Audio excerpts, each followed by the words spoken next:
Alrighty, everyone, welcome back. Thank you as always for listening, and this week watching. We have a very interesting real person chat. Today I'm joined by Jackie Cummings Koski. Hello, Jackie. Hey, Andy. I'm so glad to be on here. I think this is the first time we've ever chatted one-on-one, so I'm honored.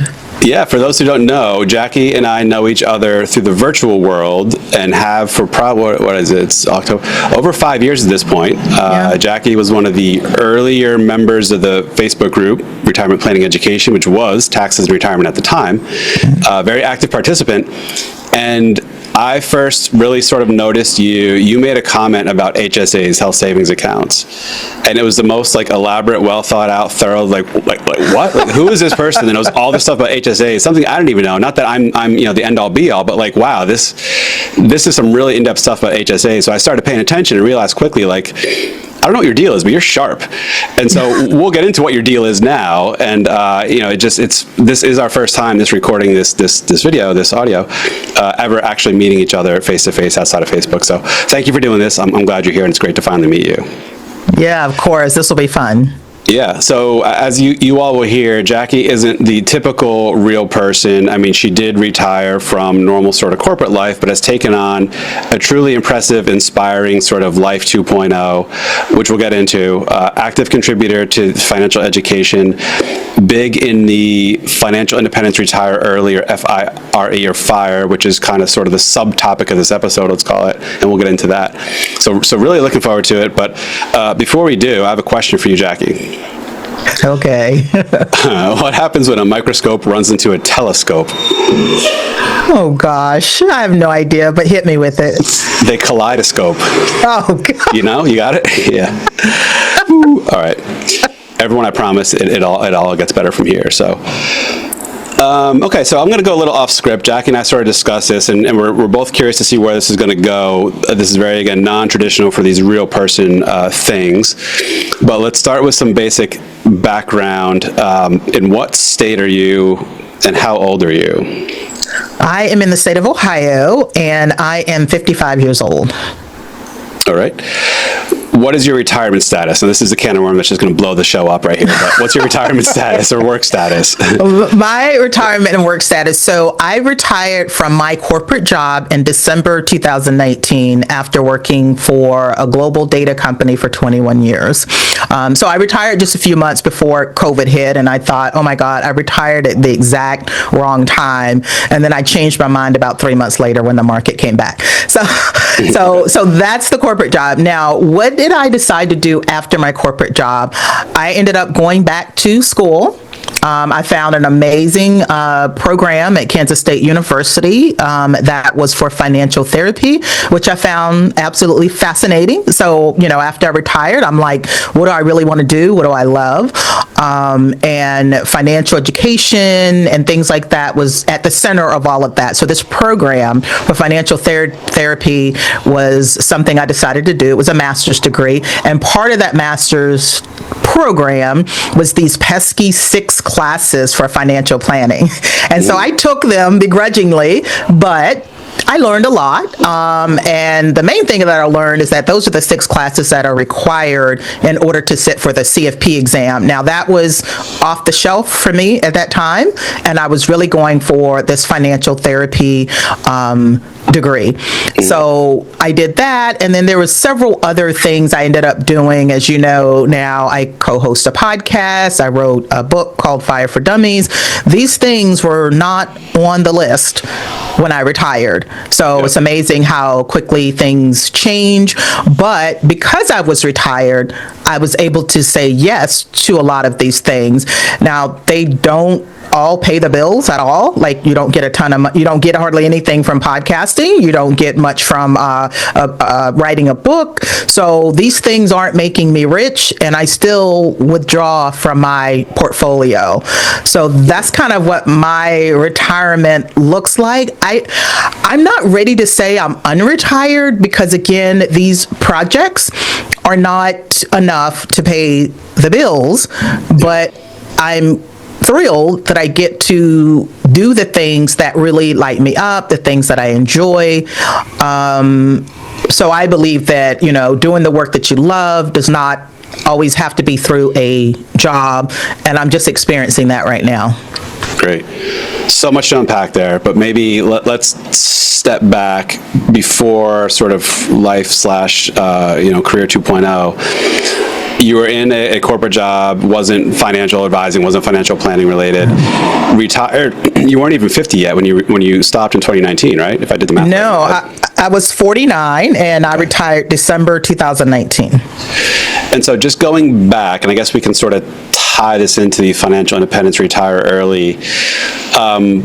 What stage in your life, in your corporate life, in your personal life, did you realize you wanted to or thought you could, retire, and we'll just call it retire for now. I mean, that's lots of different meanings, but retire in your late 40s from the corporate thing that most people would assume they have to work to until they're, mid 60s or whatever. So how'd that start? How'd you get educated? How'd you know you were at that point, et cetera? Yeah, well, I assumed the same thing for a very long time. And I had gotten very interested in personal finance. I guess one of my big wake-up calls when it comes to money was when I got divorced. So I got divorced around 2003, 2004, after being married for about 12 years. And the big red flag for me was when we looked at the retirement accounts, there was a huge discrepancy. So I had $20,000 in my retirement account, my 401k. At this time, I'm in my mid-30s, and my spouse, he was around the same age. We had similar jobs. Maybe he was making a tiny bit more than me, but he had $120,000 in his retirement account. So this just blew my mind, Andy, because I'm like, how does that happen? So, we all know, how devastating it is to go through a divorce and, all the anxiety and the stress and the ups and downs. But on top of that, I've got this reminder that I was financially ignorant, and it wasn't my husband's fault, right? I mean, we just didn't talk about these things. Now, things were equalized after the divorce, but I vowed to myself that I never wanted to feel this financially ignorant again. So I started just basic financial literacy, basic, learning about my money and knowing how to invest. He was invested in different things. Hindsight, I looked back and I realized the main difference was like what we were invested in. And of course, that gap continues to grow. So I ended up joining an investment club. It's supported by a nonprofit organization called Better Investing. And that's probably not the first way to get your finances together, but it all comes full circle. So as I'm learning about investing, and more than anything, just not being fearful about it anymore, I'm backtracking. I'm like, why am I not maxing out my 401k, my Roth IRA, my health savings account? What are my expenses? So as I'm figuring things out myself, my way of learning, my favorite way of learning is podcasts. We're chatting on a podcast today. So there was a few financial podcasts at the time. I mean, people like Clark Howard, Susie Orman, Dave Ramsey, and then fast forward a few years later, I'm sort of doing the same search, and I start to see financial independence podcasts, retire early podcasts. I'm like, ooh, that sounds interesting. So as I'm digging into this financial independence, retire early, I'm like, how can these people retire early? I don't believe them. I'm like the world's biggest skeptic. So as I started listening and learning, I really loved the people that were sharing their numbers. That was extremely helpful. Even though my situation was different, I was a Black single mom. A lot of these guys in early F.I.R.E. movement were guys that looked like you. They were young, white engineers, they knew it all right out of college. I'm, basically 30, in my mid-30s when I'm figuring this stuff out. So I finally took what I was learning about how these other people were retiring early. Even though my situation wasn't just like them, I adjusted for it based on my situation. And I'm doing the math 20 different ways. And it seems like every stumbling block or everything that I thought would keep me from retiring before this 65 or whatever, I found a way around it. Like what are you going to do about health insurance? Found a solution for that. What am I going to do about getting money out early of my retirement accounts or money to live on before I turn 59 and a half? Figured that out. So all of these things, once I dug into them, there was a solution. So, this, kind of reminded me that every problem has a solution if you're willing to work hard enough or do enough digging to figure this out. And I've got this crazy curiosity, and it was kind of fun to figure this stuff out. So when I came to the conclusion that I did not have to wait until I was 65 to retire, I started thinking more about what would I even want to do if I retired early. And that's what headed me into that direction, and I guess helped me to realize that I didn't have to wait until I was in my 60s to actually retire from this corporate job. Yeah. Now, how did you, I know you have a daughter, and we were talking offline before this, she is 8 months and 3 weeks pregnant, as we speak. So congrats on soon to be, first time grandparent. Thank you. I don't know how old she was at the time during the divorce, during your learning process of money and starting to explore this FIRE thing. But how did you make that work? Single mom with your daughter, however old she was. I guess this goes back to and I'll admit, I'm ignorant. I don't know anything about FIRE. I know enough to know I have biased opinions about it. To me, what I think FIRE is, and I know it's wrong, it's people scrimping and saving everything they can, basically sacrificing life and enjoyment until they're 40, 45, so they can tap out of the working world and then live sort of modestly / frugally on the money they saved and never work again for the next 50 years.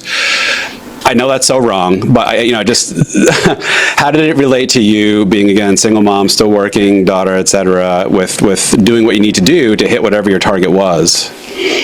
Yeah, that's a very common misconception, and probably because, in the media, they love to write about or cover the anomalies and the people that are the most extreme. So are there people in the FIRE community that scrimp and save? Well, there's people everywhere in every community that does that, right? Even people that are retiring traditionally.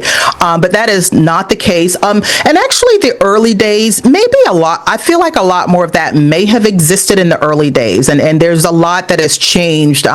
More language around enjoy the journey, make sure you are, not putting everything on hold till you get, old and gray, or not having any fun until you make it to this early retirement. So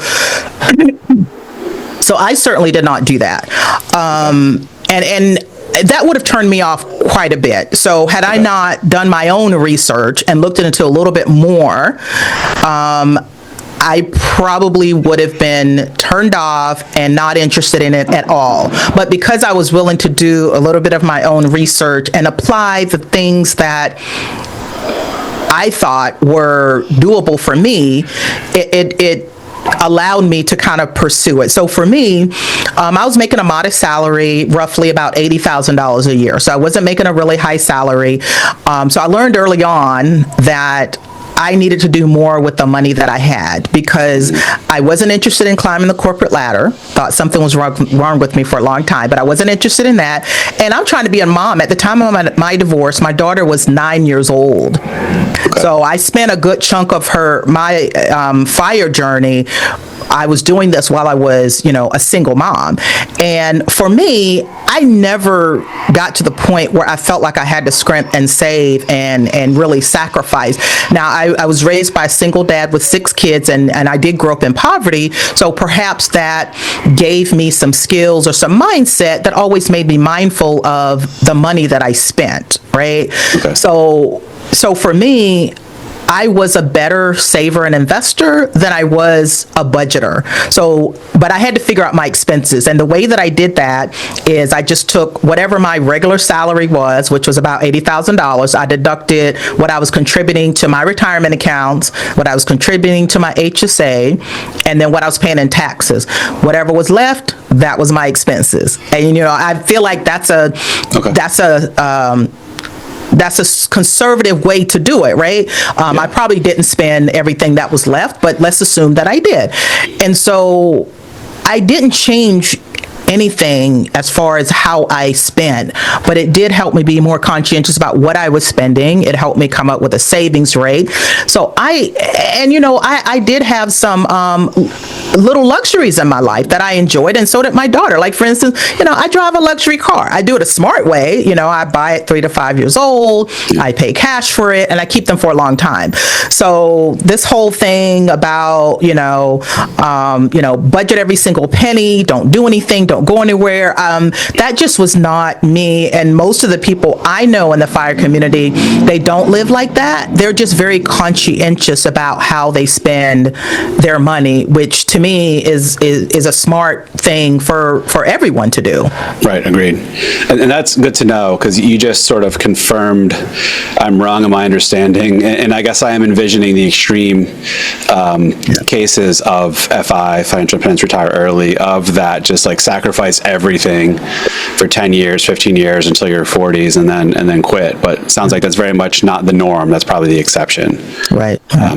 So let's define, you literally wrote the book on FIRE, Financial Independence, Retire Early. It is part of the For Dummies series. You're the FIRE for Dummies author. So awesome, congrats, and we'll be sure to link to that. If you were to explain to just the average person, what is FIRE, Financial Independence, Retire Early? Yeah. What does it mean to you? What should it mean to others when they hear that term? Yeah, well, the first thing I always do is define what it stands for, because there's literally people that don't know what it stands for. It stands for Financial Independence, Retire Early. Okay. And it basically means that you have grown your nest egg large enough where you can live off of the income from that nest egg and not depend on a job for your paycheck. And the more you save, the faster it grows. And that means the fewer years you have to work. Mr. Money Mustache, wrote this famous article called The Shockingly Simple Math Behind Early Retirement. And it was a simple chart. If you have this savings rate, you retire this early. And I think at a 50% savings rate, you can retire in about 17 years. Okay, so much shorter period than the normal 30 or 40 years that we typically work as Americans and that we're told. So I want to also sort of define the FIRE movement, because it's a much bigger concept. The FIRE movement is about reaching a point where you can actually do more of what you love without worrying about a paycheck. It's a powerful place to be in when you're not depending on someone else to pay you in order to survive. And so it's something that I think most people never get to think about. We are told by, Social Security or employer, all kinds of other, societal things that says retirement age in America is 65. And we all take that at face value. But we had some things to happen in the last few decades. Pensions are gone.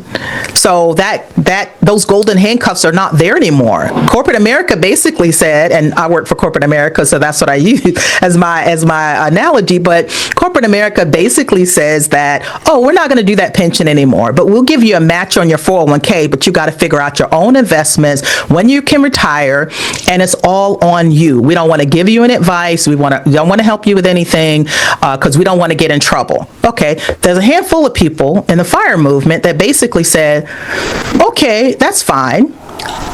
We think we can figure it out ourselves, and guess what? We don't think it should take 30 years.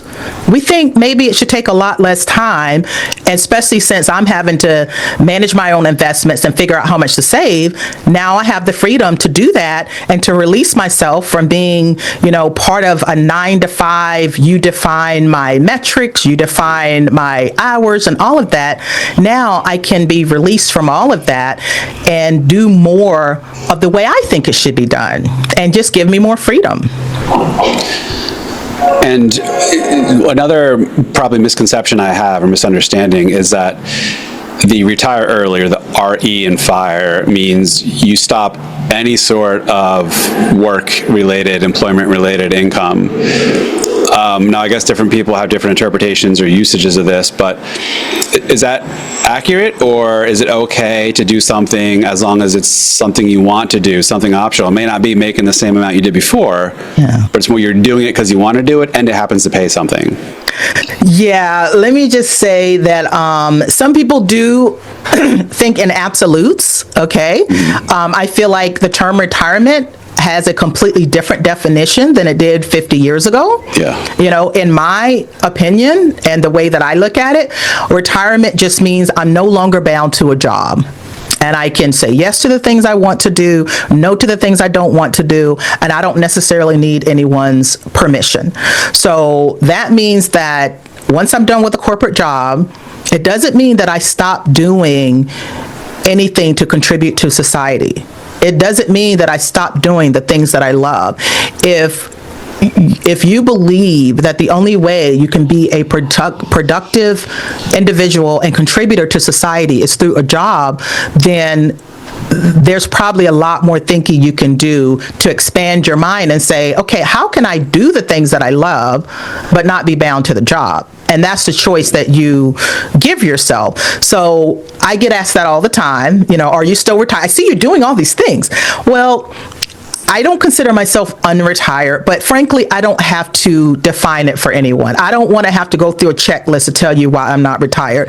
Yeah. You can define it however you want to, but you know, one of the early sections in the book was the psychology behind retiring early, and it kind of talks about these things. But the main thing is to use your own measuring stick.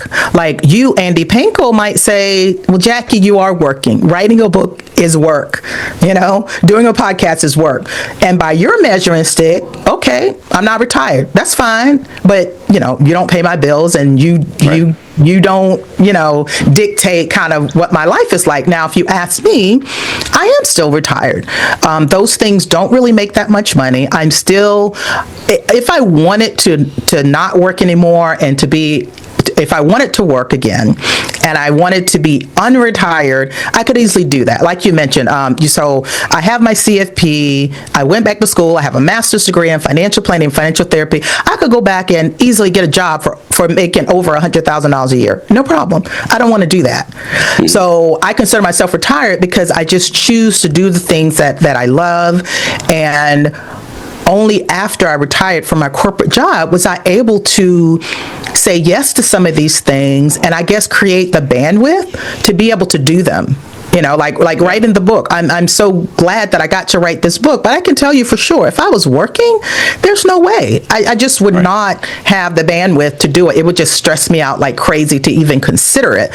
And now to be released from that type of stress and that type of anxiety around just more work and just working myself in a frenzy, I got to approach it a different way, and I got to enjoy actually writing. I actually love writing, but if I had to write while I was working, that was stressful to me. Right. Probably burn out quickly from that, right? Yeah. I've come around to, I like what you said, define retirement however you want to define it, use your own measuring stick, yardstick, you know, whatever terminology you use. I think that's it. Everyone's version of retirement is going to be different.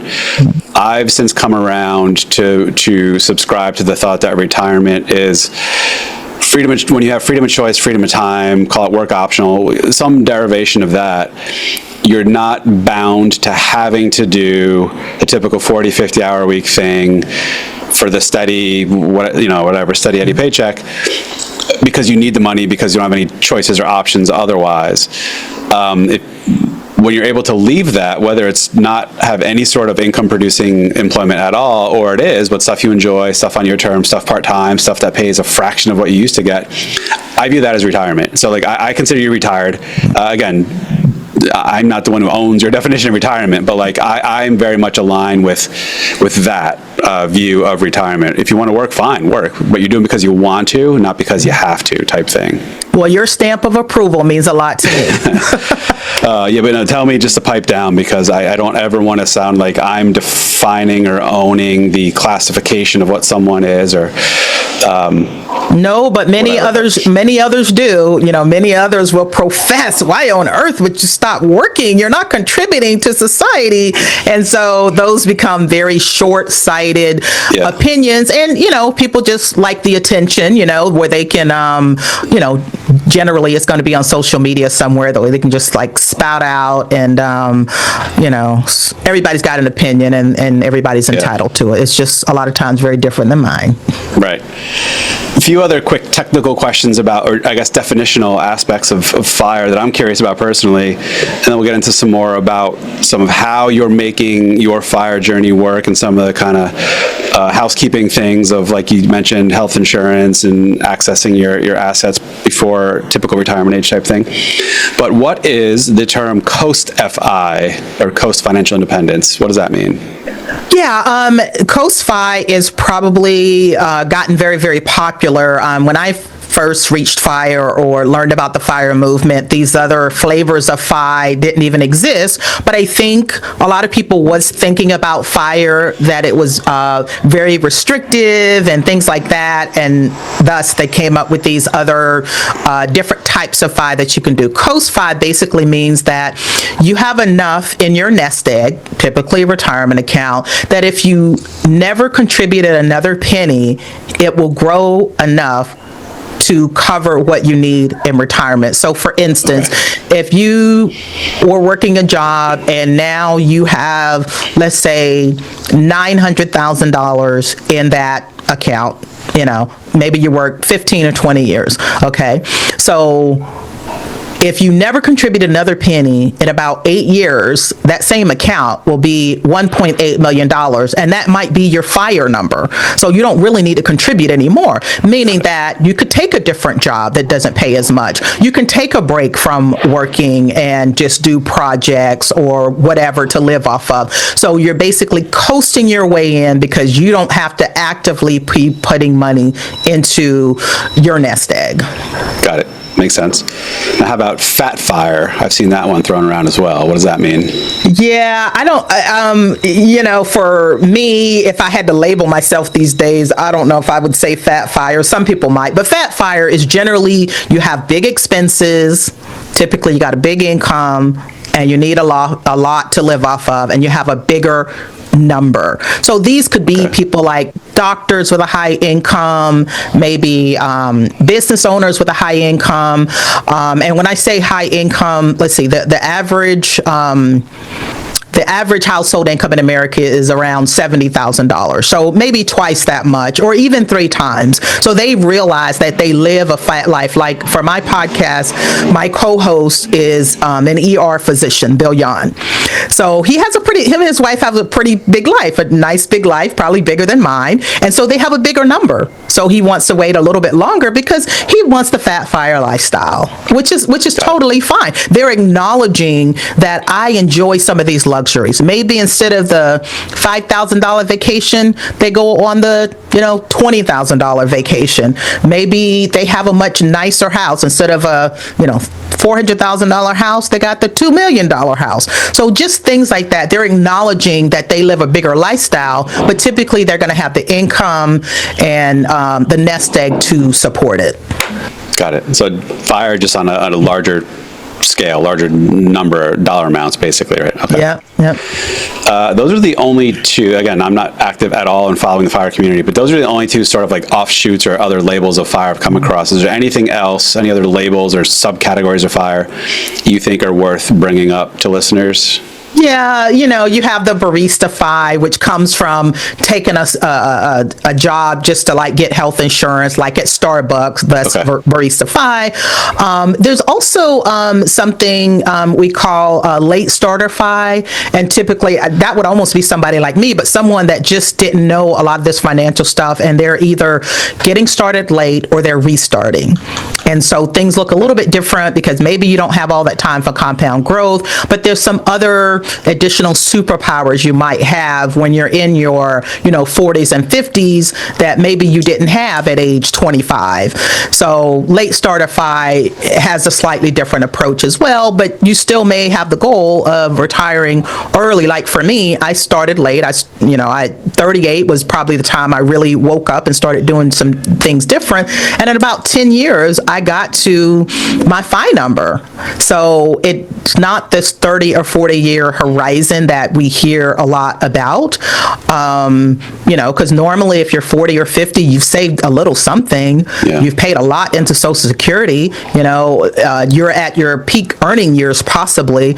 So that's a slightly different approach. So all of these have slightly different approaches to reaching your retirement age or the ability to retire. If you officially don't want to retire, that's totally fine, but creating the option to retire early, they all just have a slightly different approach, but still the goal is to not wait until they're 60, 65, or, whatever the normal retirement age is.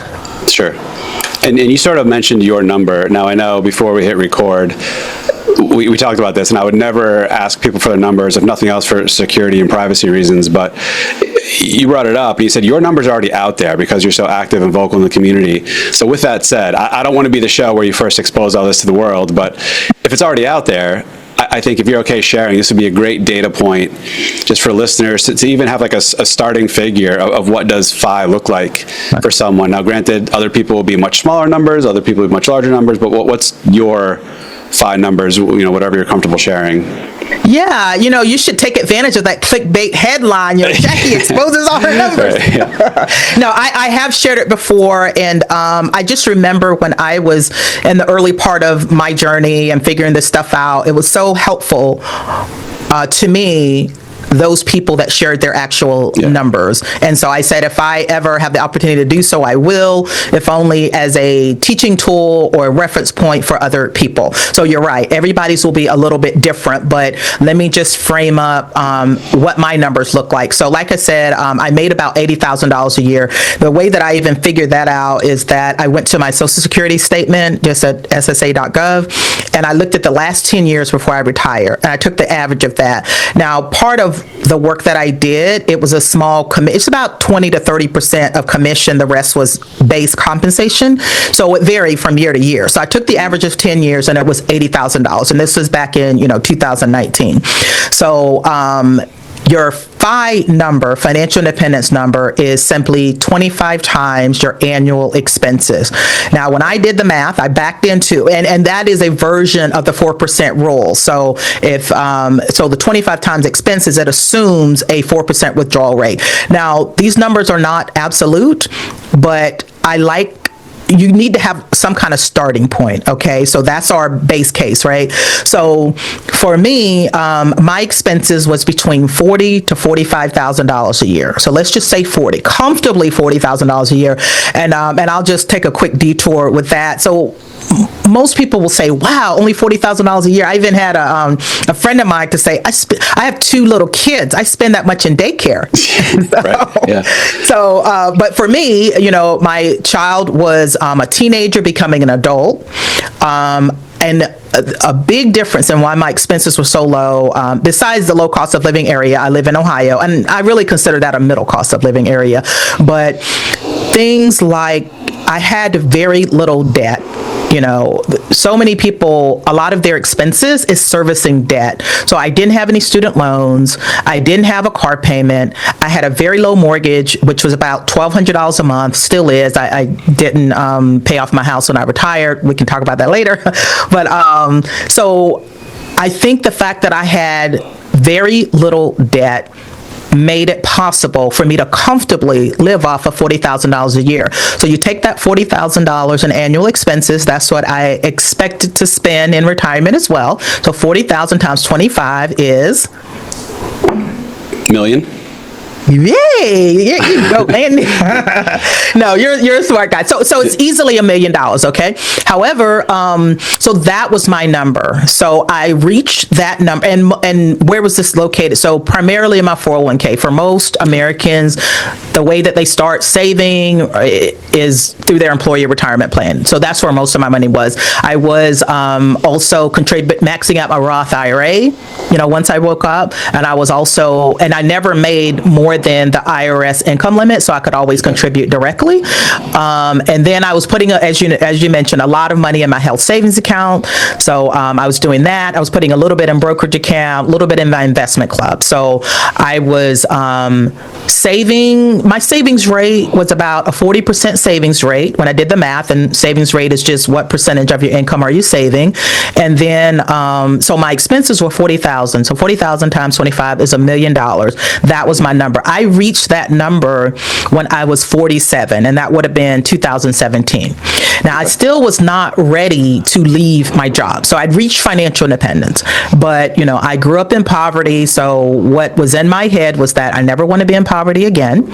So I wanted to make sure I had enough cushion where if nothing worked out and everything went wrong, that I would still be okay. Like, I assumed zero income, and I didn't even include Social Security. So the $1 million was what it would take me to live off of. So I worked 2 more years to sort of think more about what did I want to do after I retired. And that's when I started thinking about, okay, I love financial education. I would really like to be able to do more of that. I decided to, pursue this amazing financial therapy program, which meant that I was spending even more money. So once I retired, I had gotten to $1.3 million, and I reached that in 2019, right before I retired. Okay. Excellent. So now, a lot of technical questions, like how did you actually access it? So maybe we'll get into some of those now. Okay. And I definitely want to circle back toward the end and be sure we talk more about how you got involved with the Catching Up to F.I.R.E. podcast, how you came across starting the book and doing the book, and et cetera. Before we move on to the technical things, anything I'm missing or anything else you want to bring up about F.I.R.E. in general, your F.I.R.E. path, et cetera? That pretty much covers it. I think the big pieces is that the 2 main questions I get all the time, and the 2 main questions I ask myself, is how do you access your money before you turn 59 and a half, and the health insurance part. Though no matter how many times I talk about it, the F.I.R.E. community talk about it, you talk about it, people still ask those same 2 questions. It baffles people. Okay, so let's roll right into that then. So you're not yet 65, you're not eligible for Medicare, you retired before even being 50. So what did you do and what are you doing for healthcare? And I guess your daughter at the time, was she under 26 when you stopped working, or no? She was under 26. Now, I am divorced, so she has a dad too that, okay.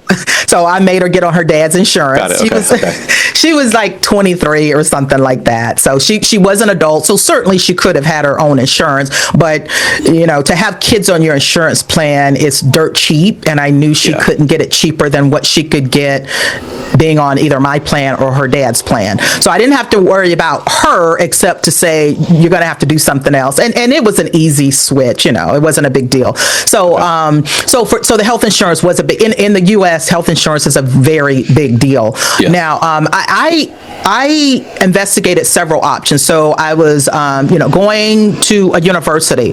There's dirt cheap health insurance through universities. So I looked at that.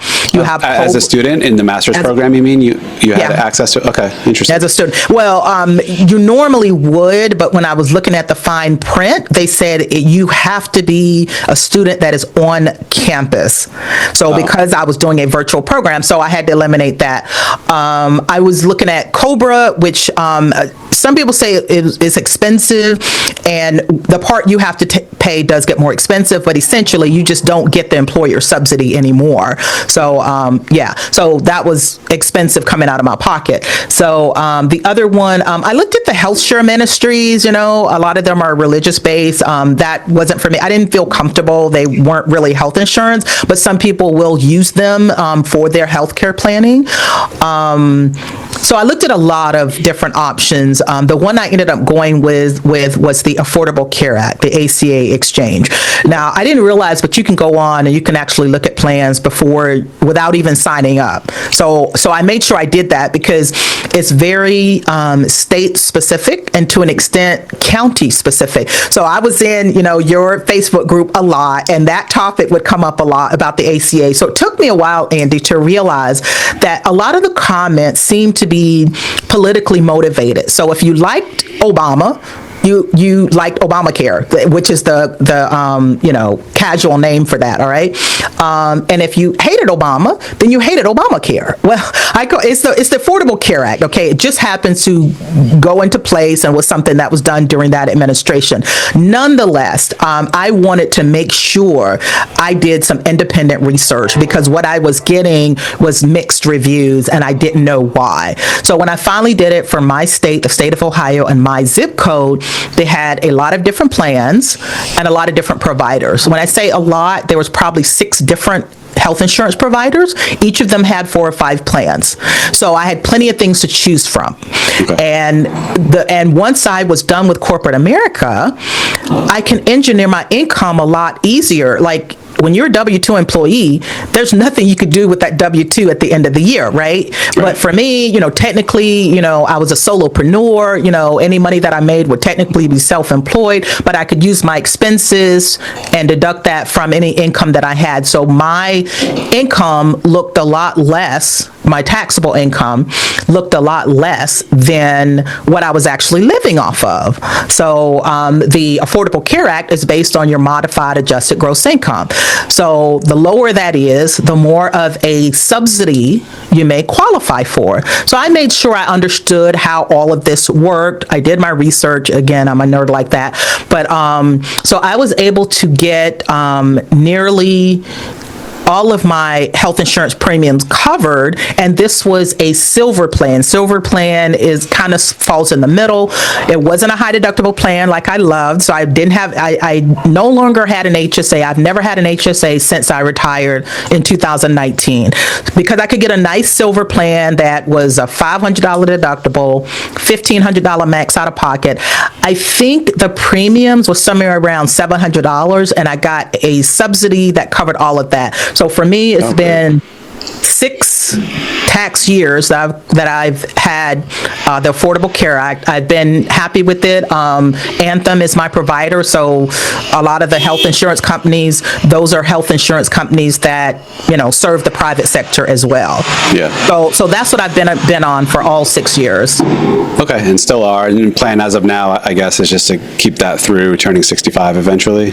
Yeah, one little mention is, with the, so this year, the additional subsidies or the enhanced subsidies that were put into place, they are expiring. Some people think that the subsidies are expiring altogether. That's not the case. Right. So I was on the Affordable Care Act before these enhanced subsidies even went into place. So I know about what that looked like. Now, of course, with inflation, the premiums probably will go up, but the subsidies are still there like they were before these enhancements went into place a few years ago. So I fully expect to continue to do that. Now, there's one little change with the, the tax law that passed in July, and that it got signed into law in July, and it was basically if you have a bronze plan on the ACA, you can have an HSA. Well, the reason why I didn't have a bronze plan before is because most of them didn't even qualify to contribute to an HSA. So it was ridiculous. So I think when I counted, there was like 30 different plans that were bronze, and only 4 of them qualified to contribute to an HSA. So it was really messed up. So I'm glad that they've changed that. So perhaps I may decide to get a bronze plan versus a silver plan. I don't know, but my plan is to continue with the Affordable Care Act, and not to mention, the pre-existing condition provision, is no longer an issue. So it's worked well for me. Again, I'm in the state of Ohio. I put in my zip code. Everyone will need to do their own research. Yeah, that's a great point. And you hit on the options available pretty well. There's not a lot, frankly. Like when you lose employer-sponsored coverage, the options are basically if your spouse has employer-sponsored coverage, if you're married, get on theirs. If not, you can keep your own through COBRA, but that's only a year and a half, so even that's not going to run you through 65, depending how early you retire.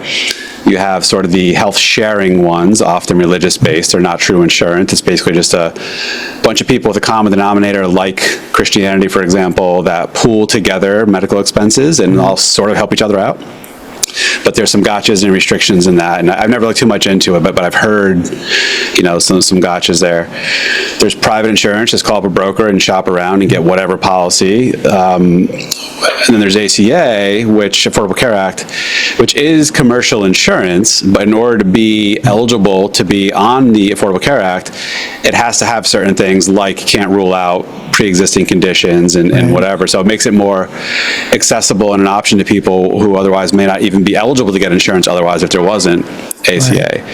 And it has the extra benefit of, depending on your income level, you can get some subsidies in the form of tax credits. And I'm glad you brought this up. There's a lot of noise and confusion now about the One Big Beautiful Bill Act, what that means. Is it killing the ACA? No, Affordable Care Act is not going away.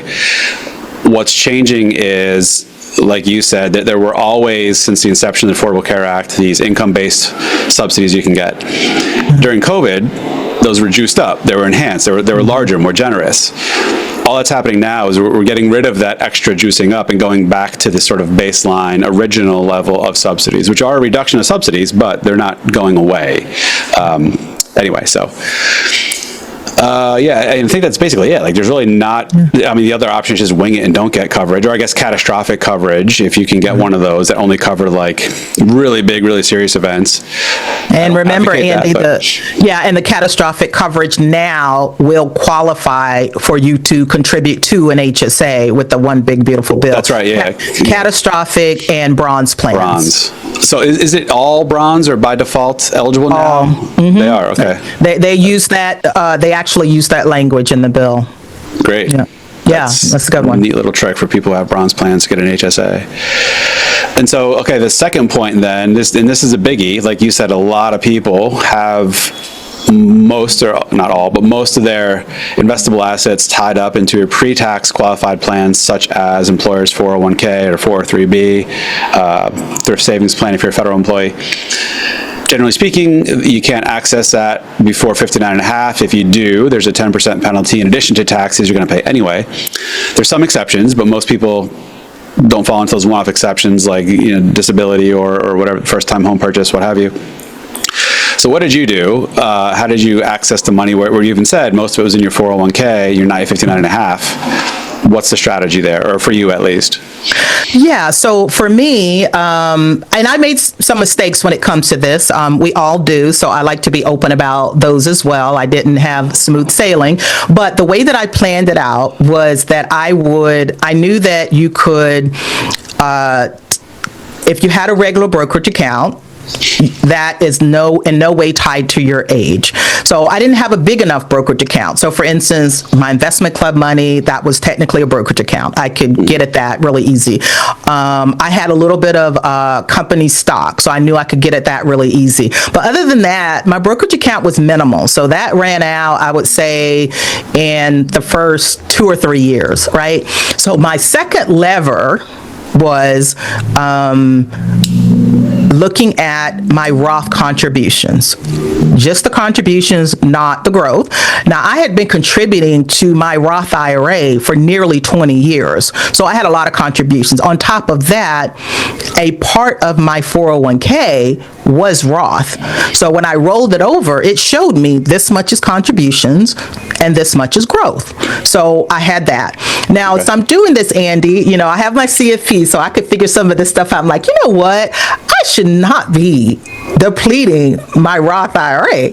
So what else can I do? Now, the other account that's sitting in the background is my health savings account. So I did cash out receipts. I only had like $5,000. Like I had been on a HSA plan for 12 years. And in those 12 years, I had only accumulated $5,000 worth of expenses. And I'm very thankful that I was healthy enough that that's all I had. But I did catch it in. I found receipt, or I had, collected digitally, saved receipts from dental, vision, health, anything that qualified. Okay. So I finally cashed that in. I'm like, I don't want to hold on to these receipts anymore. And any other medical, dental, or vision expenses, I just, take out of my health savings account. So basically those things are completely tax-free and there's no penalty. Now, when I started thinking a little bit more about my Roth, I'm like, I don't want to be depleting my Roth. I should want to save that till the last because it's going to be tax-free when I take it out. So I started digging into, this was literally a couple years ago, digging into something called, it's a part of IRS code 72T, and it's called substantially equal periodic payments, SEPP. And it used to scare me before, just like, you hear people talking about things and it's this big, ugly boogeyman. And finally, when I dug into it, there had been some changes in 2021 that made it make more sense. The issue I didn't want to have to deal with was having to lock up a big chunk of my IRA just to get out a certain amount every year.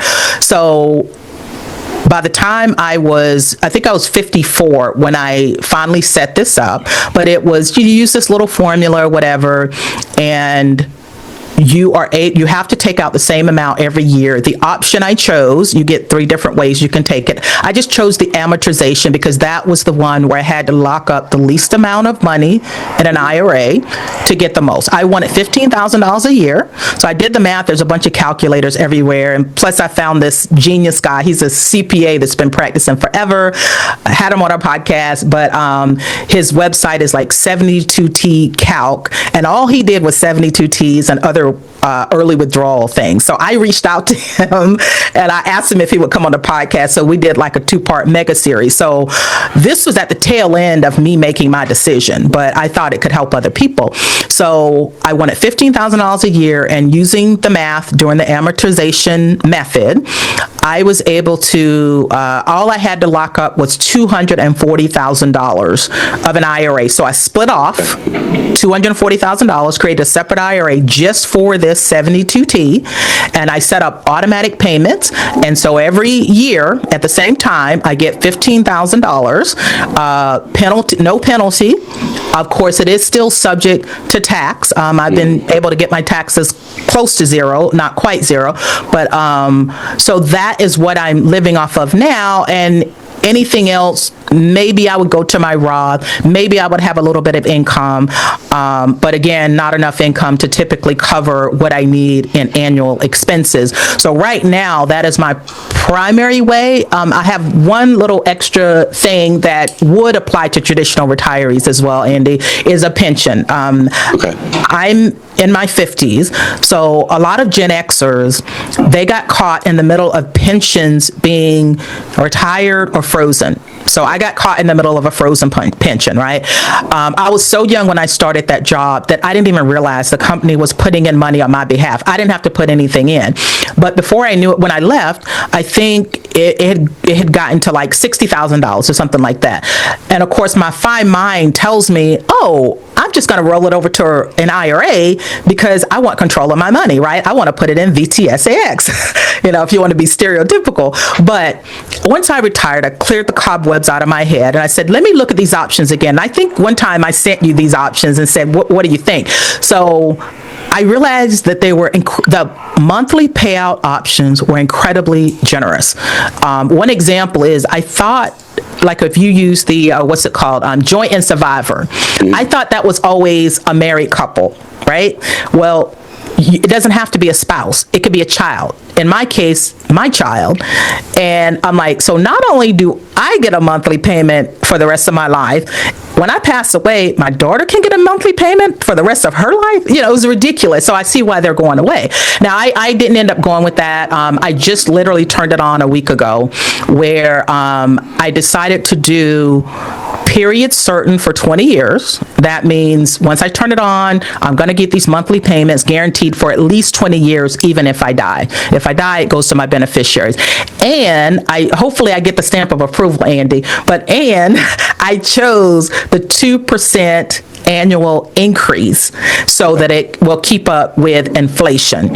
So I'm getting, that's only $510 a month. So it's not huge, but that is, just at 2% for the rest of my life. And even if I pass away within 20 years, my daughter will continue getting the payment. So as far as guaranteed money, I've got the $15,000 from the 72T, and then I've got the the $500 a month, which is about $6,000 a year from this small frozen pension, and everything else will either come from income or I could, take contributions from my Roth, which I'm hoping will be minimal.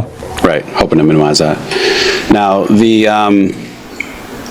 I just lost my train of thought. Oh, the pension. I do remember looking at that, and I was blown away. I've never seen that before. Granted, I haven't seen every pension in existence, but the joint and survivor, I couldn't believe my eyes when it said usually it's just spouses, but your daughter, who's obviously a generation younger than you, the payment would live on for your daughter if you predeceased her. Right. And unless I missed something like that, that was accurate. That was amazing. So, now, the 20-year certain, did you get life and 20-year certain? You just got a fixed 20 years and it stops at 20 years if you live beyond 20 years? Oh, no. It's period certain, the way I interpret that, and when I read the details, I don't know if it's called something else, but in other pensions, but it says that this means that for the first 20 years after you turn this on, you're guaranteed to get this amount. Now, if I continue to live, I will get it for the rest of my life. Okay, got it. But obviously, people that turn on a pension, what's their biggest fear? I turn on this pension, I'm going to die tomorrow, right? And your money's all gone. Yeah, and then it stops. So the period certain is to help that. Now, obviously, they lower your monthly amount when you do that. And here's another new thing I saw, Andy. Even when I had sent this over to you, I didn't see it. It shows me the value of the pension. Like it takes, it'll take the single life annuity, right, or the single life payment, and every other option. It will tell you as a percentage of that option the value of the option, every single option. So I could see that the option I chose was like 109%. There were a couple other options like the joint and survivor that was like 115%. So you know how we try to run these numbers and everything. I was very surprised that they showed that option where it made it super easy to see the value of each option I was looking at. And the actuaries have already gotten to it. It's assuming normal life expectancy, they're all equal, right? Yeah, right.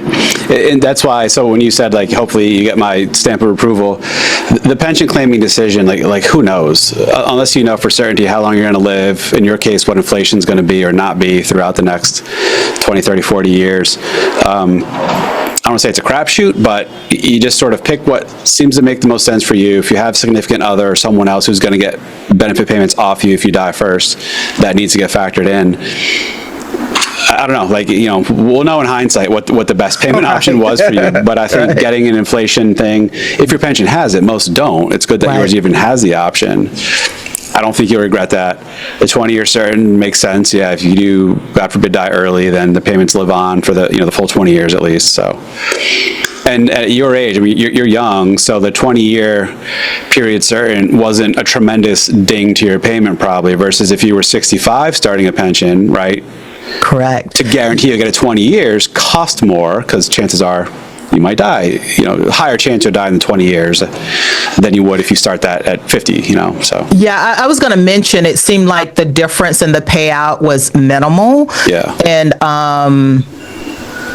so I went to, I guess one of the other benefits specifically for someone that retired early, when I turned these payments on at 50, I was 54 I was 55 when I officially turned them on, or I was turning 55 that year.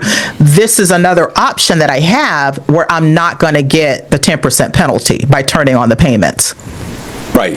Great point. Yeah. So the pension, and here's sort of conceptually why. Just like you were able to tap your IRA before 59 and a half without penalty because you did so under substantially equal periodic payments. Pension is just that. A pension is, by definition, a substantially equal periodic payment. So that waives the penalty if you started early. Same thing with annuities. If you were to have bought an annuity and started at 50, 55, that's technically like a pre-tax sort of qualified pot of money. But by annuitizing it, you're turning it into a substantially equal periodic payment, hence avoids the 10% penalty. Yeah, so good point. There's a ton. I think if you go to section 72, T of the IRS code, it lists 20 or 25 different ways that you can take money out of your retirement account early without the 10% early withdrawal penalty. Yep. And most of them are sort of one-off things that, like again, disability or first-time home or higher education or something. Right. But limited amount, in some cases, limited amounts. Yeah, exactly. The big one that's going to unlock it for most people for a longer amount of time is this substantially equal periodic payment thing.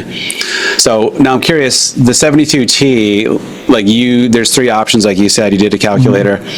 That does scare a lot of people. Now, did you go at it completely yourself and then happen to find a CPA who knew about it, or did you engage someone to help you think through this and make sure you weren't, messing something up or whatever? Well, I had done it myself, but as you know, I'm a consumer of podcasts and YouTube, and there's a lot of brilliant people like Andy Vanko that have talked about. I see you turning pink. So there's a lot of good information from people that I trust, okay? Sean Mulaney is one of those people. Cody Garrett is one of those people. You're one of those people. So I had enough resources. On top of that, I always plan for the worst case scenario. So I put together what I called an in case I get audited kit, okay? So I used 3 different calculators. It took me 5 minutes to do each, but I just wanted to make sure they were all consistent. Sean Mulaney even had one that's in Google Sheets, okay? Did all the math, put in all the, and there's only like 3 or 4 data points you got to put in to come up with what that number is. And I was able to quickly know that the amortization method was the one that allows you to get the highest monthly payment for locking up the least amount of money in your IRA. So I put that together. I had a big question about how do I come up with my starting amount, right? Like what I'm starting with and what I base all of this off of. And that's when I went looking all over the internet. Nobody could really give me a good answer. I hit this guy's website. His name is Bill Stecker, but he had this free ebook and it answered the exact question I was looking for. The IRS, as you know, is very vague about certain things. They go, you can use so I created I broke off a piece of my IRA and started this new IRA for this $240,000. And I said, well, so the IRS says to come up with a valuation, the amount you're starting with, you can use December 31st of the prior year. Well, I didn't have the account then. So now what do I use? And then they'll say, or anything that's reasonable. Like, what does that mean? Thanks. Right. Right. So it just gave me leeway, and the CPA confirmed it, and I kept looking for anything specific. If I can't find anything specific, then typically I interpret that as the IRS saying we're not saying anything specific, but fall within these parameters. So reasonable is reasonable.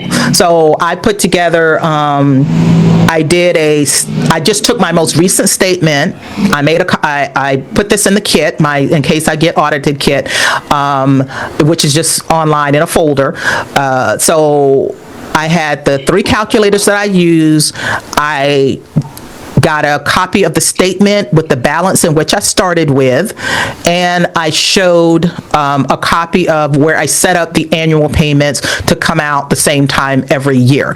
So would I ever get audited? I don't know. They can audit you for anything. It's like, if I get audited, that's fine. Come on, let me show you what I did. If I made a mistake or I did something wrong, tell me what I did wrong, and I'll make up for it. But that's the worst case scenario. Okay, I follow the rules. Right. The rules aren't that hard the rules aren't near as hard as some even professionals make it out to be. I'm talking CPAs, CFPs, all these financial professionals.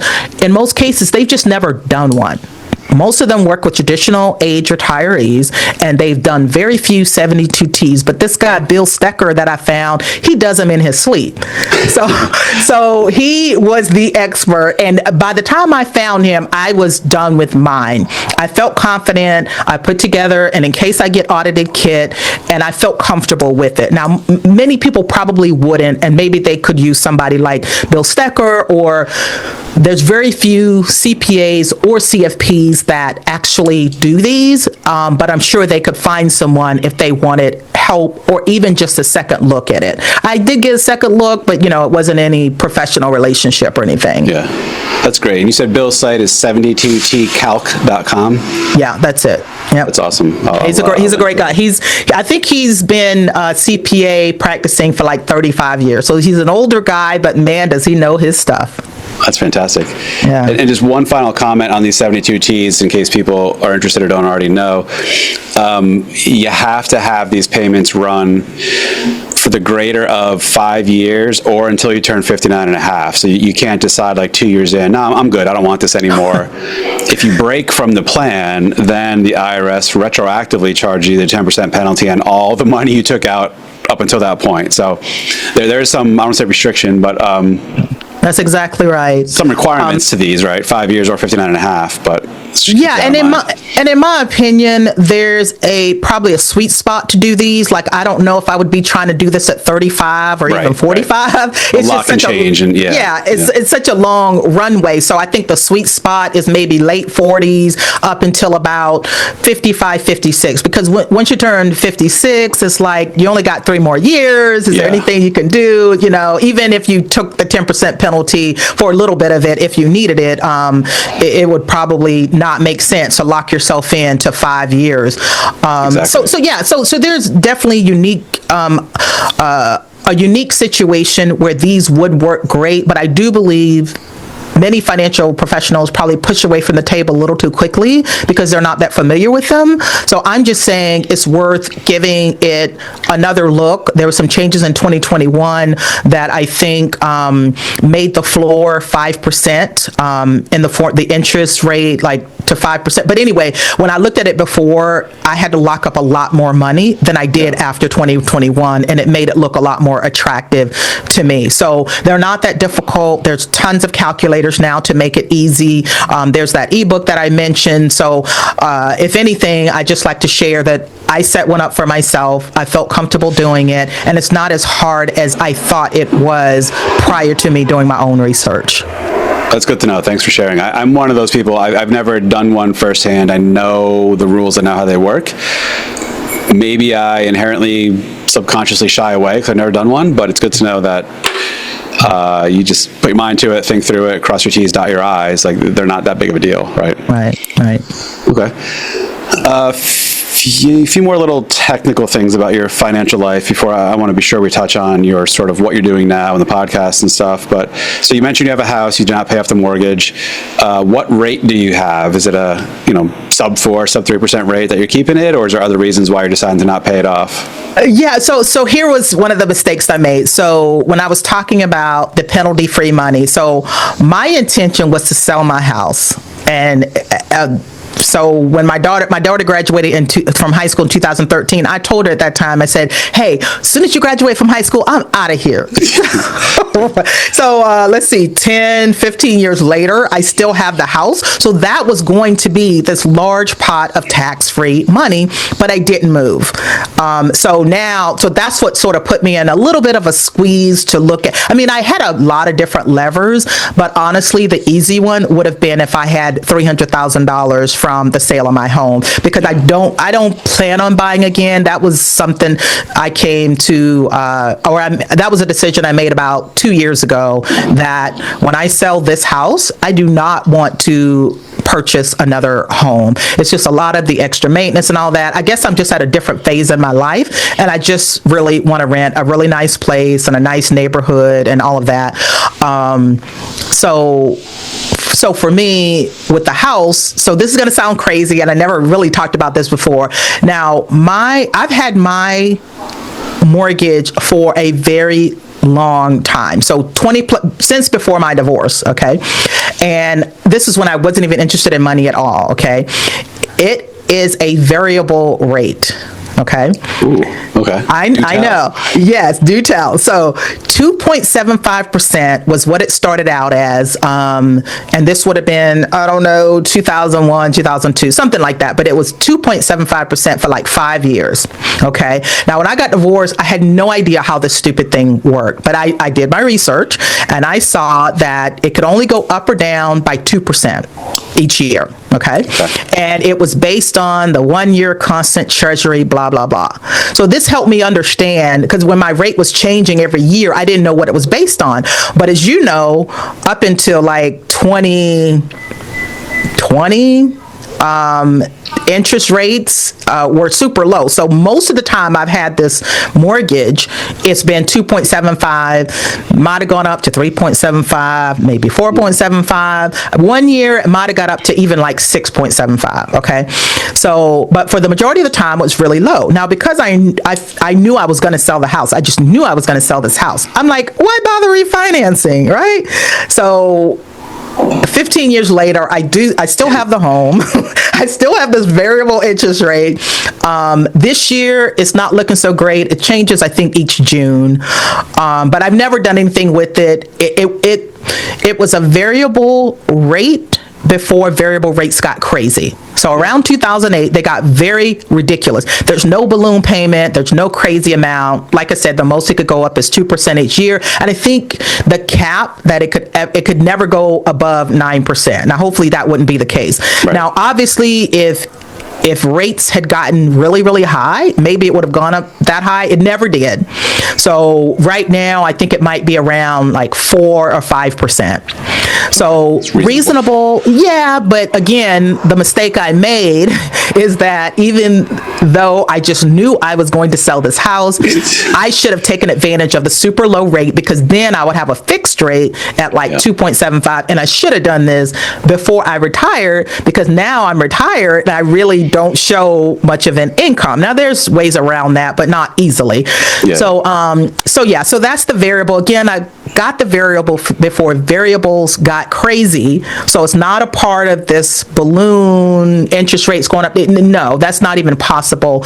But if I had to do it over, I would have just locked in a low rate, even if I thought I was moving, but I kept saying, why do I want to pay the refinance fees when I'm going to sell it next year or whatever? So it just goes to show that even the best laid plans change. Oh, of course, definitely. Now, when it is paid off or you do eventually sell and rent, do you plan on staying in Ohio somewhere?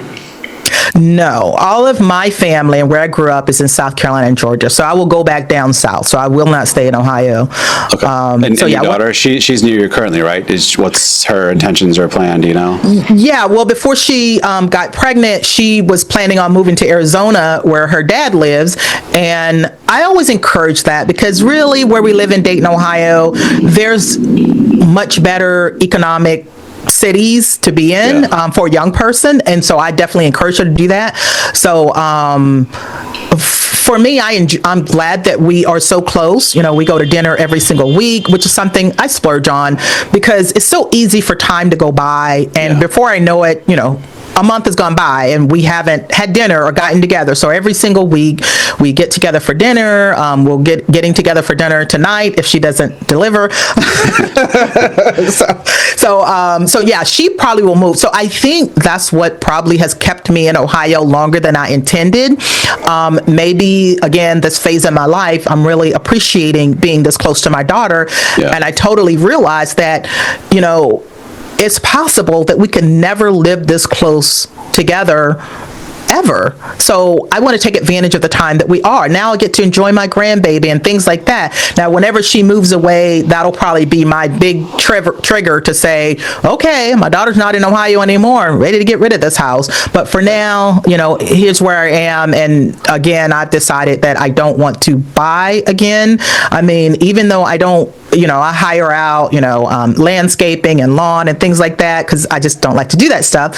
I still have to pay for it. So when it comes to housing costs, I have to include lawn, landscaping, all the grimy stuff. Like you got to get your gutters cleaned, you got to get your siding and your painting trim, the trim of your house, all that stuff. I just don't even want to mess with it. In 2020, I had to get a new HVAC system. I barely knew what HVAC stood for.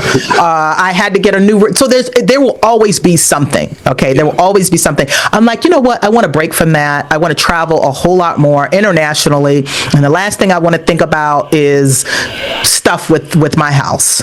So I'm coming around to that. I was always firmly in the camp. My wife and I bought our first house in 2004. We were only mid-20s at the time. We closed a few months before we got married, actually. But so I was firmly like, I want the house, I want the yard, I love the maintenance, I like handy stuff and building. So I've always enjoyed it. The last few years, I don't know what happened, but I'm just losing interest in that. Yeah. I used to love cutting the grass and take a lot of pride in trimming the bush. Like now, it's I don't want to do it. Cleaning the gutters, I do. We have a deck that when we bought the house in 2007 seemed to be pretty new at the time. Now some boards are rotting and stuff and it has to get replaced. $20,000 for this. It's not even a large deck. Yeah. Like stuff always comes up and always happens. So I 100% see the merit in, you know what, renting's okay. Even if you do that the rest of your life in retirement, right? Yeah. And I also thought about, Andy, it doesn't have to be a permanent decision. If a year in, I decide I don't like renting, I can change it. But you're so right. I used to love being a homeowner. Like I think once I even changed light fixtures, I'm like, oh my God, what was I thinking? I would never want to do that now. I'm like, why do I want to sit here mowing my lawn or changing light fixtures when I could be in Bali getting a massage twice a week? So. Right. So how was Bali? Speaking of that, you just got back last week, right? Like a little sidetrack, but I've never been, but I've heard great things.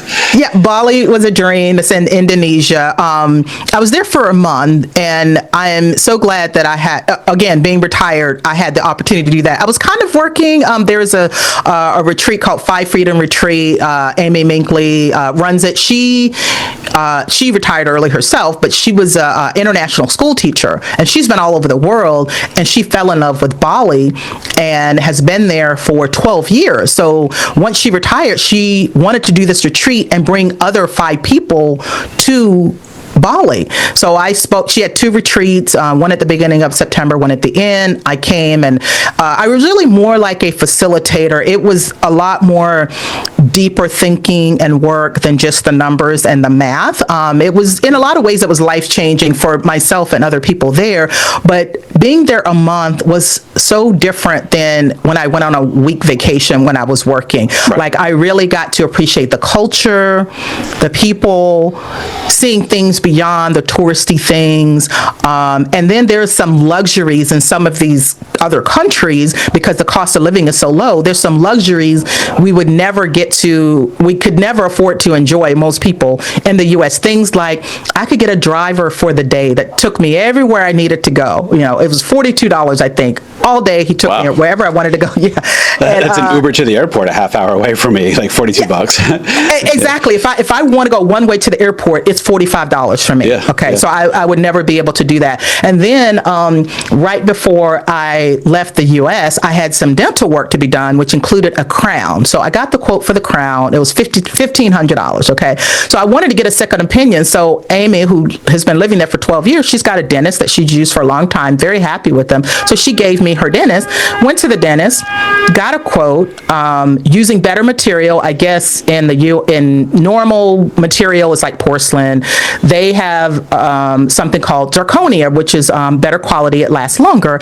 And so I got a quote for the zirconia crown that was $305 versus $1,500. So I got that done. I had to go there, you know, they prepare the tooth or whatever, and then you have to come back a week later. And I'm like, I don't know, I'm going to be leaving in, a week. They said, what day are you leaving? I told them the day I was leaving, and they're like, oh, no problem, we can get you in. I'm like, okay, that's good, because our dentist, when we tell them we need to make another appointment, they want to look 3 months ahead. Right. Yeah. So it was amazing. And I also got an eye exam while I was there. That was dirt cheap. And so again, only being there a month, that I have time to do these these extra things. And here's the kicker, Andy. Even though I was abroad having these medical and vision services done, the HSA rules say that I can use my HSA to cover these expenses. So not only were they cheaper, but they were tax-free. And I'm like, life is great. Multiple win, yeah. My barber, he needed a lot of dental work last year, and he ended up going to Turkey, medical tourism to Turkey. He did, I think it was 2 trips, maybe 3. And even with the hotel, and it is like arranged through some service where it's, what's the capital? Whatever. It's like the main city in Turkey, Ankara, something like that. Some service set it up where they got him a nice hotel right downtown. The dentist was a few blocks away. All of that, the hotel, the flights, all the dental work, he had like multiple crowns and bridges, and I think he got some veneers or something. He said it was thousands of dollars cheaper than it would have been to have it done here in the U.S. Yeah. Yeah, now, granted, I mean, if something goes wrong, you go to a U.S. dentist, like they're not going to touch it, right? Probably, but still, the guy was an experienced dentist. I think he trained in, he may have even been in the U.S. or somewhere in Europe, so it's not like some backwater. Back alley. You know. Yeah, exactly. But, well, I think that's the biggest fear, and that was my biggest fear, is how do you find a good professional, a good facility? And because, Mott was referred to me by, Amy, who lived there for a long time, you do a little bit of research. You don't want to go, like you said, into some back alley place. You want to go to a very nice place that has good reviews, and they are actually board certified, or whatever the equivalent is for that country. And you can certainly do that and just turn a vacation. I mean, now when I travel, I definitely want to do the longer travel and think about, is there any medical, dental, or vision services that I need that makes more sense, again, non-emergency, of course, that anything that I need done. And make sure it's just a reputable place where I do some research and, just get it done. But that was kind of the surprise. I didn't go there for the purposes of my teeth. Okay. But, I wasn't going to be able to get that done until I got back. And I'm like, wait a minute. I brought the x-rays with me and everything, and they did their own x-rays. But it was kind of cool that I took advantage of that, because I was close to saying, I'm on my vacation, I don't really want to do it. And I'm like, why not? So I did it. I was pleasantly surprised and better for it. Great. 2 more quick things, then we'll sort of wrap after that. But Social Security, speaking from a F.I.R.E. who's single, I don't know what your plans are down the road with potential relationships, but what's your decision about Social Security now? Granted, it's well over a decade away. Do you think of taking it early because of FI reasons and wanting the income sooner? Do you plan on taking it later, somewhere in between? What's your thought process? Yeah, the Social Security is a good question. So when this is where I was in your Facebook group and all over social media, hearing people say Social Security is not going to be there, the trust fund is going away, and all this misinformation. So originally in my 5 plans before I retired, I did not include Social Security at all. So for me and most FIRE people, they don't include it. Now I'm more realistic about it. It's not going to go away. If you want to be super conservative, then slash it by 20%, because that's what I know how excited you get about the Social Security Trust Fund. Oh yeah, love it. But that's an important thing to understand, that it's basically like an emergency fund. It's not the program itself that's is not going to be able to pay out benefits. So if you want to be super conservative, take your age 62 and slash it by 20%. That's the advice I give people, to hopefully keep them from discounting it and not counting it at all. So the way I see it, it is a powerful backstop in the 4th quarter of my life. So for me, I was married, I don't know if you caught this, but I was married for 12 years. So that means that I could qualify for ex-spouse benefits or survivor benefits. So for me, I will take it at 62, which is not what most financial professionals suggest. However, if I don't think I'll go back to work, but let's say I had a pretty beefy income, I would not turn it on at 62, because, part of your benefits gets withheld. Now, I know they pay you back once you turn 67, but, I don't trust people. So I would rather that not happen. So assuming that my income is modest like it is today, I would go ahead and take it at 62. My age, my my Social Security itself is more than half of my ex-spouse, so I would not be getting anything. However, if he were deceased or if he predeceases me, then I can switch to the survivor benefits, which is 100% of his benefit. Yep. So that's an additional option I have that a lot of people may not have. So literally, it's only 50% if he's living, 100% if he's dead. So literally, he's worth more to me dead than alive. Sorry. Don't tell him that. Yeah. Oh, yeah. That's an important point. I'm glad you brought that up about being married 10 years. For anyone listening, not to get too off on a tangent, but if you're married and your relationship isn't going well and divorce seems to be on the horizon and you're close to 10 years of marriage, just legally stick it out 10 years. Like to the day, it needs to be 10 years your marriage. If you get divorced 9 years and 360 days after you got married, like you do not qualify for these spousal or ex-spousal benefits Jackie just mentioned.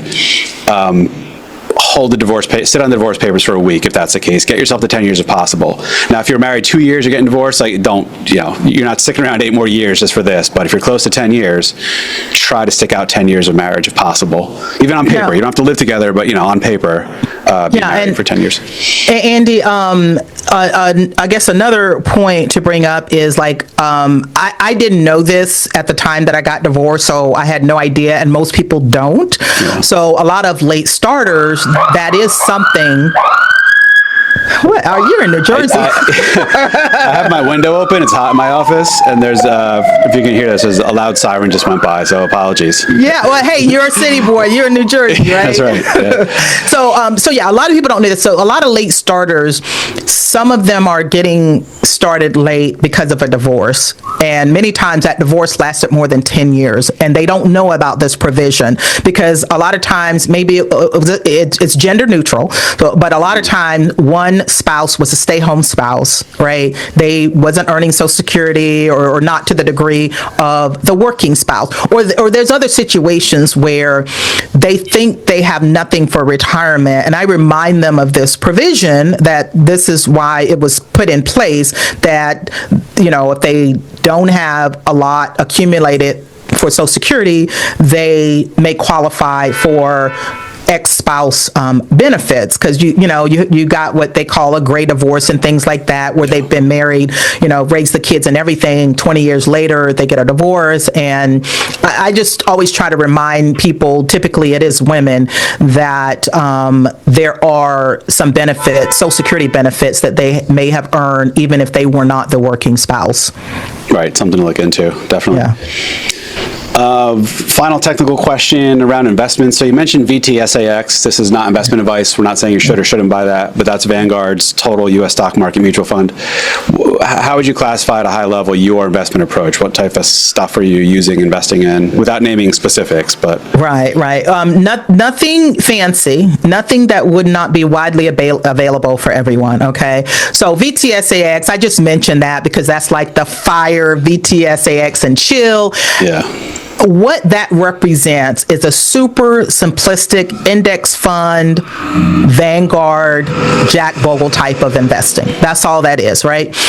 Except they put a ticker symbol to it. For me, I did research as I approach retirement. I wanted to look at some different index funds because I wanted one stock go-to index fund instead of choosing this fund and that fund. And now that I didn't work anymore, I should have access to any publicly available fund. So I lean towards growth. So I use a growth fund primarily for my stocks.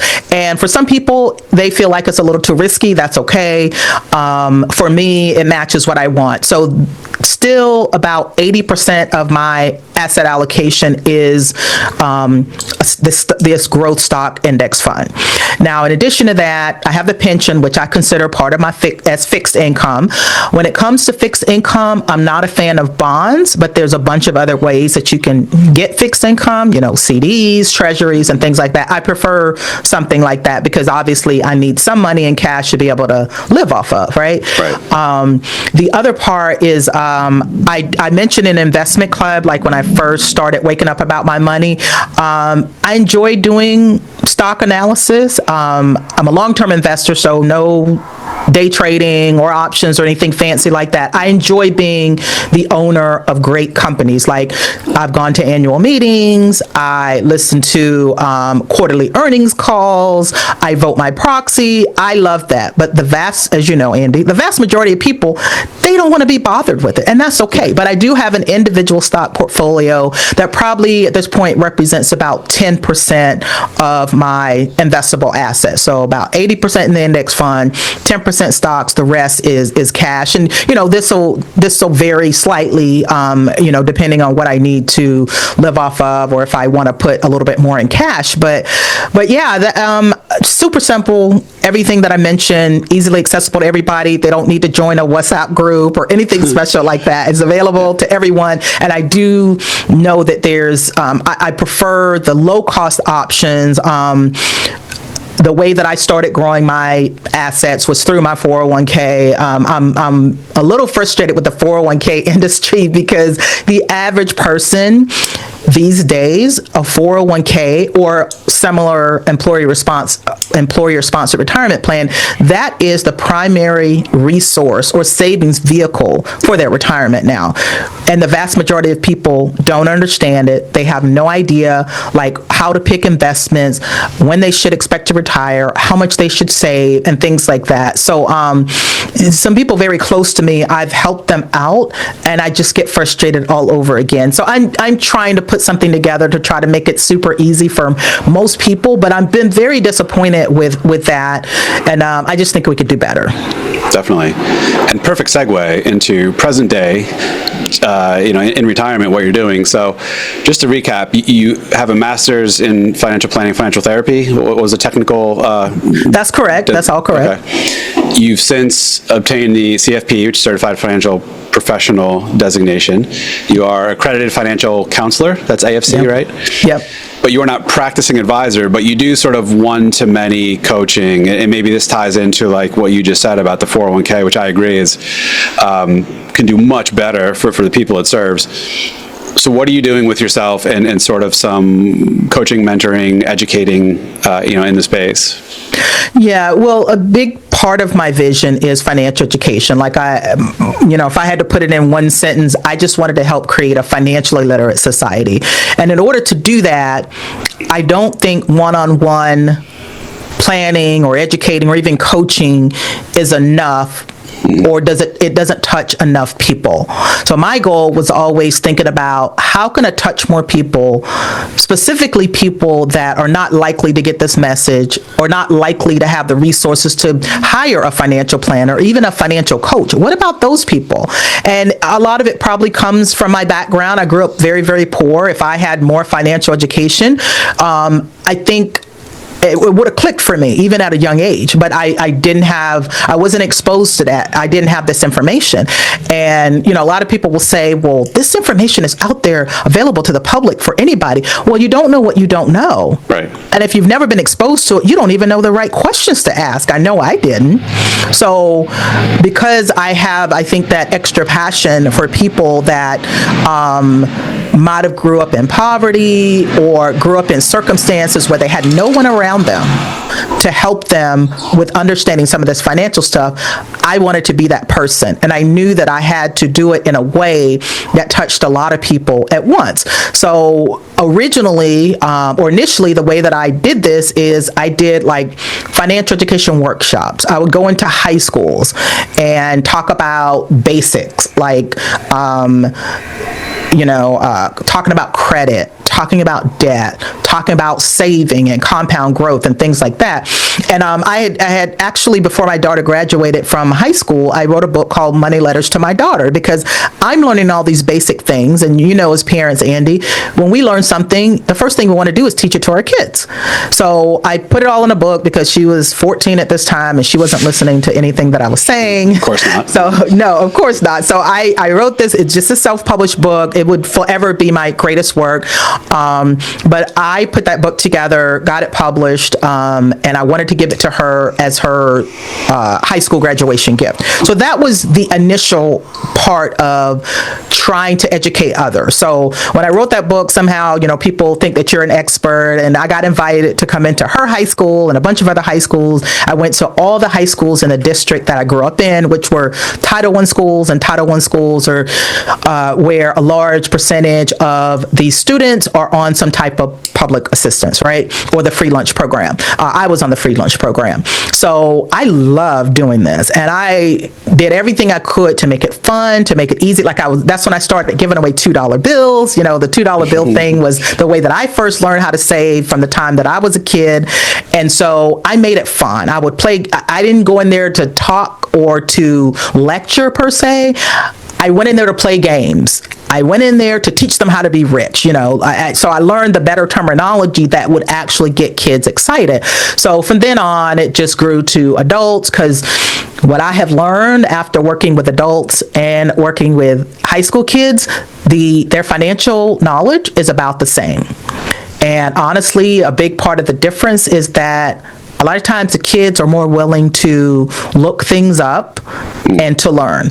So I started doing this for different companies because I'm a corporate girl, and I think, it's just been, word of mouth. Like an HR person that I used to work with, they go to another company, they're like, hey, I know somebody who can do financial wellness. So that was mainly who I was working with. Now, once I got done, got my master's degree and everything, I didn't know how I was going to use it, but I just enjoyed the process, Andy. So I enjoyed, this is the first time in my life that I had ever gone to college and didn't have to work. When I was an undergrad, I had to work full-time plus, like 2 jobs to pay my own way through college. So finally, I didn't have to do that. I enjoyed these classes, and somehow I ended up going through the financial planning process, doing the exam, which is a really, really hard exam. I was very scared of that exam, Andy. You helped me get through it, because I had to find other CFPs that were producing content that was CFP level content to help me pass the exam, because the program that I decided to use, the one that I chose, that was a bad decision on my part because it wasn't what I expected, and I was a little disappointed, but I didn't have time to complain about that. I still found ways to pass the exam. So for me, and probably anyone else, it's the worst return on investment ever, because I'm not making the big bucks. Most people get the CFP to make the big bucks, $200,000 a year, whatever. I didn't want to use it that way. I had the luxury of using it to touch more people and to not just limit myself to doing one-on-one. And I, to this day, don't have an avenue where I'll offer one-on-one coaching or counseling. Typically, if I'm doing it, friend, family, or somebody like that. But, writing the book, I'm hitting millions of people. Even with my podcast, I'm hitting millions of people that might not otherwise get good information from a CFP professional or an AFC professional. Like, I don't know if you think this way, but I feel like there's a lot of CFPs and other financial professionals that complain that there's a lot of bad financial information on social media and online. Okay, so if you think that, then won't you get online and share the good information? So that's what I'm trying to do. Now, you do that, Andy, right? You got the Facebook group, you got the YouTube, you've got podcasts. You are getting out very good, high quality information. I refer people to your content all the time, and you helped me pass the CFP exam. So you are doing that. You're just, I don't know how you do it, but you're doing that in addition to your one-on-one firm, the business that you run as a CFP professional, where you do work one-on-one and you have a big book of clients. So yeah, that's how I'm using mine, and that's what gives me joy. And again, only being retired from my corporate job have I been able to find room to do it the way that I'm doing. Yeah, which is great. And so you wrote the book, Lessons for Your Daughter, Money Lessons for Your Daughter. I see, for those of you watching, behind you, you got the F.I.R.E for Dummies. How did you get involved in that? And that came out last year, right? 2024, I think? Yeah, it came out April 2024, so it's been about a year and a half. So yeah, it was kind of interesting how it came about. So a fellow CFP, I don't know if you know her, but her name is Sarah Catherine Gutierrez. Lady Splaining was like her moniker online. But anyway, she is a good friend of mine, and she had been, I don't know how she connected with Wiley. Wiley is the parent company, and that owns the For Dummies brand. So she was starting to write this book, or she had agreed to write this book for called Wealth Building for Dummies. Okay. Now she was thinking on it, so she hadn't started the process yet. She was given a proposal and things like that. But she was building a firm, just like you were. She was building a firm. She was very busy, and she just did not have the bandwidth. So when she kind of turned it down and said, look, I don't have the bandwidth to do this. I'm working on building my firm and things like that. They said, do you know of anyone else? So she said, oh, I think I know someone. And so she called me up and asked me if I would be interested. I'm like, of course. So all she did was connect us. So I talked to the acquisitions executive at Wiley that was over the For Dummies brand, and we were on a Zoom call just like this for about an hour. She's learning a little bit more about me. I'm learning a little bit more about her. And she sent this whole 4 pages of things that I needed to fill in, like my social media, my credentials, all kinds of stuff.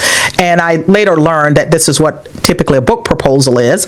But I filled all that out. I got it to them. Obviously, it had a lot to do about F.I.R.E, financial independence, and things like that, right?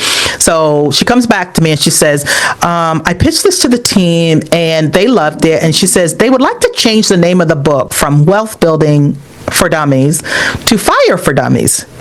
Would you be okay with that? I'm like, of course. I said, I'm glad that they made the connection, because a big part of F.I.R.E is wealth building. You just speed up the process, right? So, and I'm sure that they have all kinds of resources where they can do all these tests to see which title would do better. And obviously F.I.R.E is a lot more exciting than wealth building, right? Yeah, so that's how that came about. And we started the process. Now, there were moments where it did feel like work, I have to say. I love writing, and I was glad to be the one to write this book, and glad that I got it to the finish line. But man, I had agreed to a timeline, and I don't blame Wiley. It's my fault, because the timeline looked great. I'm retired, right? But there were moments where my creative juices were not flowing, and so I got it all done. But there were times where I probably did feel a little more pressure than I wanted to be able to stick with the deadline. I think I extended it once, and I felt kind of bad because it's a big traditional publisher, so there's a lot of people in the lineup. So if you mess up the line, then everything else gets delayed, right? Yeah. So that's how it came about, and I'm super proud of the book, and glad that I was the one to write it. And I thought I had all the stuff in my head, and it's a whole nother ball game to get it out of your head in writing and make it make sense to other people. Right, cohesive and coherent and logical. Yeah. That's my concern about a book. I like the idea of writing a book, and I know I have the content to do one well about whatever the topic may be, finance related, obviously. But I know what it takes. Or I think I know what it takes to do it well. I see a lot of people make books, and it's just sort of like a glorified pamphlet. Not to knock them. I mean, they did a lot more than I'm doing. But if I want to do a book, I want to really do a book, and I'm just afraid of the commitment. Anyway. And so now you're also co-host, as you mentioned, of the Catching Up to FI podcast, which has been around a while. You took over, you stepped into co-hosting duties, replaced co-hosting duties not too long ago, is that right? Yeah, well, you say a while. It hasn't been around quite as long as you have. You got going in 2020. This podcast, I think, started in 2023. So the first year, the co-host was Becky Heptig. Yep. And after a year, she is off playing grandma. She's doing all the wonderful things she wants to do. And so Bill, who is founder of, the Catching Up to FI podcast, he's an ER physician, and he wanted to continue with the podcast. Originally, they only wanted to do 10 episodes. And 100 episodes later, Becky's like, So, but Bill wanted to continue. So we were already pretty good friends. I had met him years ago at the Economy Conference in Cincinnati, and we were friends ever since then. And so he asked me, I had guest co-hosted, and he asked me if I would be interested in doing it. Now, incidentally, this was happening right around the time my book was getting finished. I'm like, well, when do you want me to start? And when he told me it was after the date that my book was launching, so I was fine with it. But if it was in the middle of when I was writing the book, I don't know if I would have been able to say yes at that time. So yeah, so I've been doing it for almost the same amount of time that the book has been out, about a year and a half. Year and a half. Yeah, and so the podcast, that means the podcast was around for 2.5 years. So I love doing that podcast. Again, it's another outlet. It's another one-to-many outlet that we get to touch a lot of people versus just one. We bring on guests. We've had you, which I'd love to have you back again because I have a different take on how I've set up the interview. But we're able to touch a lot of people, and the podcast grew like crazy. I don't know if it grew as fast as your the Facebook group and the videos that you were doing, but we knew that there was a lot of late starters. Forget the FI part, but a lot of people just learning about money a little bit later on in life. They didn't have it all figured out when they graduated college at 24, right? So I felt this way. I was a late starter. Bill was a late starter. He didn't wake up until he was 50. Becky was a late starter. And so when the podcast came out, I would say, and I was a super fan even before I co-hosted it because I knew there's a lot of people in this bucket. I talked to a lot of people and I wanted to see that podcast be very successful. And not only did they get the support of a general audience that were also late starters and that's saying, wow, this is me. There was other podcasters and content creators that would get asked the very same question. What do I do if I'm starting late? And they started referring them to catching up to FI. And both Bill, me, and Becky, we'd been a part of the FI/FIRE community for a long time. So we knew all of these people. We'd listened to all the podcasts. We've even been on a lot of the podcasts. So it grew very, very fast and just hit, 1 million downloads 6 months ago, and it's still growing even at a faster pace. Have had a lot of great guests, all the biggies like, J.L. Collins, just so many others that are just fixtures in the financial planning community, the financial education space, and in the, financial, talking about drawdown strategies and some unique things that specifically address when you're getting a late start. And then we have real life stories of, late starters or just, real life case studies that people just love. I personally love money stories. So I love case studies and so this series that you started, I think it's invaluable to be able to share with people some real life situations. All of them are different, right? I mean, we're all retired, but we all have a different approach, a different age, different philosophies, different habits, things like that. So that's what I'm loving doing, and I don't plan on changing that anytime soon. Fantastic. So anything else I'm missing about you before we wrap up here? So we did the books, we did the podcast, we did the sort of educating coaching, for lack of a better word. Yeah. Did I cover it? I think you covered it great. Just that I'm a student of the personal finance world, including, the content that you create. So I just love the idea of people because I would describe podcasts as the free classroom on any topic that you want. You can listen to the podcast or YouTube, however you prefer to learn. There's free resources out there. You find great creators, professionals or people that are just good at what they do and they know what they're talking about.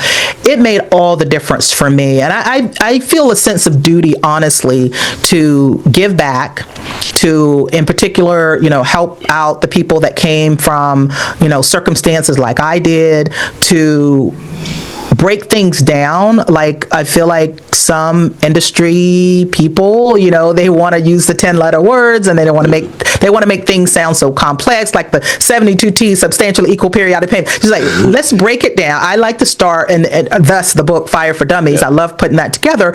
I start at the most basic common denominator, and I can move you up pretty fast. Like, we talk about plenty of advanced things on my podcast, but I have to get on to Bill all the time and say, Bill, You can't throw out that new term. You got to explain, like, what is a MIGA? Right. People don't know what a MIGA is. I'm fine with you talking about a MIGA, but let's like define what it is and Plain make English. it make Plain it English, in please. plain English. Yeah. Yes, plain Yeah. English, please. So, so if I had to have any name or titles attached to what I do, I would like it to be, educator, that can cover the basics and take you all the way up to more advanced topics. Yeah. And I think that's so important to get more people engaged. And there's a certain percentage of those people that do need to work with a one-on-one financial planner, but not all of them. Should we ignore everyone else and not give them something? We can certainly do better. And, when I was making the decision of getting my CFP and becoming a part of the financial planning world, I didn't have the most positive opinion. And you have shared your thoughts. You started out as an insurance person. You didn't have the most positive thoughts or expectations of what it was to be a financial planner.